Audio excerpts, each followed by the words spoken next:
VIP मैंने दर्शन करने मंदिर को गले घंटा घंटा धरी लोक ठिया लाइन मुझे काली देखुली स्टेज पाखर मु विभिन्न नेतृत्व को भी देखुली आमर रेड लाइट कल्चर तो बंद हो वीआईपी कल्चर बंद हो प्राय जगार किंतु साइरन कल्चर एपर्तंत ओडिशा रे चली विभिन्न नेतृत्व आसले साइरन मारिकी पब्लिक पे खातिर ना पब्लिक छिड़ा साइरन मारिकी डरईकी प्रशासन पेलिकी तो सकाଳେ भी से होता आमर वीआईपी कल्चर बंद हवा दरकार यदि आम मु गोटे साधारण व्यक्ति मु तो साधारण व्यक्ति हिसाब से जाकि लाइन में छिड़ा होगी देखली एते घंटा पड़ेगा जो विभिन्न प्रोग्राम्स अच्छी आमको पुणी अटेंड कर तो मुझे अधारू फेरी आसली तो मुझे देखली कि आउ शिव तो सबुआड़े अच्छा मुंडिया मारद इच्छा थी कि लिंगराज मंदिर जावाक किंतु मुझे देखली जो प्रकार सेठी सब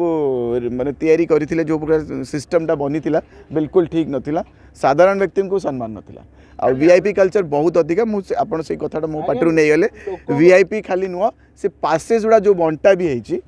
किसी गोटे से व्यक्ति मानू कि कर्मचारी को कि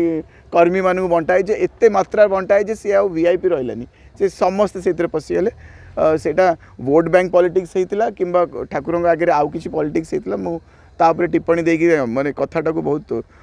माने एते सस्ता भी करिविनी किंतु